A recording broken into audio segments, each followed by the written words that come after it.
Vote যায়, vote আসে, নেতারা আসে, প্রচার করে, প্রতিশ্রুতি দেয়, আবার চলে যায়। তারপর আর দেখা যায় না কোনো নেতাকে। এমনই বলছেন এলাকার বাসিন্দারা। আপনারা যে রাস্তা দেখতে পাচ্ছেন রাস্তার বর্তমান অবস্থা কি। এই রাস্তা দিয়ে প্রতিনিয়ত তিনটে গ্রামের মানুষ যাতায়াত করে এবং প্রায় প্রতিনিয়ত 13 থেকে 1400 মানুষ যাতায়াত করছে এই রাস্তা দিয়ে। সেই রাস্তা দিয়ে যখন স্কুলের ছাত্রছাত্রী যাচ্ছে, অসুস্থ মানুষ যাচ্ছে এবং প্রতিনিয়ত যারা কাজের জন্য বাইরে বেরোচ্ছে তারা তো যাচ্ছেই। দেখুন সেই ছবি আপনারা দেখতে পাচ্ছেন কি অবস্থা রাস্তার। এই ঘটনাটি মালদা জেলার হবিপুর ব্লকের মঙ্গলপুরা গ্রাম পঞ্চায়েতের রাধাকান্তপুর গ্রামের ঘটনা। দুবার এই গ্রামের যারা বাসিন্দা, যারা ভোটার, তারা ভোট বয়কটও করেছেন, লোকসভাতেও করেছেন এবং গত পঞ্চায়েত নির্বাচনেও তারা কিন্তু ভোট দেননি। এবং এটা নিয়ে সেই সময় ধুমধুমার কাণ্ড, সেই ছবিও আমরা দেখিয়েছি। কিন্তু সেই রাস্তা এখনো ঠিক হয়নি। তাদের একটাই দাবি, রাস্তা কেন হচ্ছে না এই উত্তর কেউ দিতে পারছে না। বারবার প্রশাসন আসে, আশ্বাস দেয়, আবার চলে যায়, সমস্যার সমাধান হচ্ছে না। তাদের অভিযোগ যে রাতের বেলা এই যে পিডব্লিউডি যে বোর্ড দেখতে পাচ্ছেন, পূর্ত দপ্তরের যে board, government of West Bengal, Paschimbanga সরকারের, রাতের বেলায় কোন অজানা ব্যক্তি বা কোন ভূতে এসে লাগিয়েছে তারা বুঝতে পারছে না।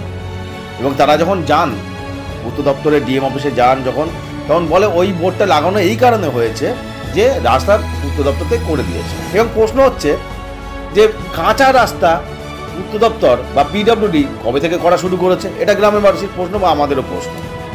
এবং এরপরে এই সাধারণ মানুষ যারা ওখানকার যারা ভোটার, তারা কি বলছেন শুনুন। আমাদের সমস্যা, আমাদের রাস্তা নাই, ব্রিজ নাই, আমাদের এতটাই সমস্যা। আমাদের কোনো মায়ের, গর্ভবতী মায়ের মানে নেওয়া কিভাবে পায়ে হেঁটে যায় আপনারাই বলেন, আমরা কি করে নিব? রাস্তাও হয়নি, ব্রিজও হয়নি। পিডব্লিউডি বোর্ড টানিয়ে রেখেছে রাতের অন্ধকারে, কিন্তু কোনো কাজ হয়নি। সমস্যা এখানে বিগত কয়েক বছর আগে this road is maintained by the পিডব্লিউডির বোর্ড বসানো আছে এখানে। আমরা ঘুম থেকে উঠে দেখি এই বোর্ডটা লাগানো আছে।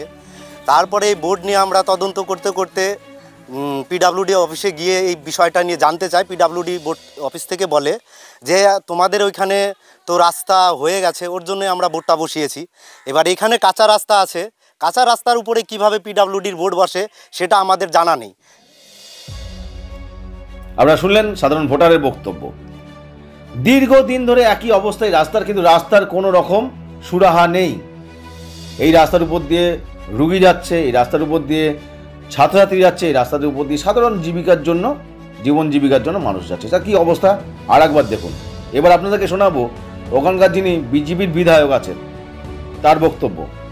ওখানকার বিধায়কের বক্তব্যটা শুনুন। তারা সেখানে রাস্তা দরকারের জন্য লোকসভায় তারা ভোটটা বয়কট করেছিল এবং গ্রাম পঞ্চায়েতে ভোটটা বয়কট করেছিল। তাদের জ্বালাটা কি? রাস্তার দরকার, দাবি রাস্তার দরকার।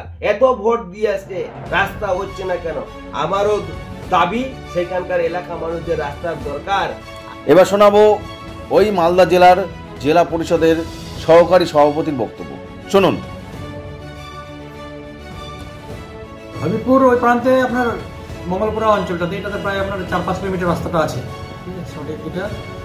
তো একটা কথা বলবো যে আমাদের হবিপুর ব্লক এবং মঙ্গলমালদা ব্লকে সম্মানীয় মুখ্যমন্ত্রী যে আমাদের ট্রাইবাল ডেভেলপমেন্ট ডিপার্টমেন্ট যে করেছে তার মাধ্যমে, এবং আমাদের জেলা যে বিসিডব্লিউ অফিস আছে সেখান থেকে কিন্তু অলরেডি প্রপোজাল গেছে এবং সেই প্রপোজালটা আমাদের খুব শীঘ্রই আশা করছি যে সেটা স্যাংশন হয়ে আসবে এবং পুজোর পরে পরে কাজ শুরু হবে। আপনারা শুনলেন তাদের বক্তব্য। যেখানে এত উন্নয়ন হচ্ছে গোটা বাংলা জুড়ে, সেখানে এই রাস্তার এই অবস্থা কেন?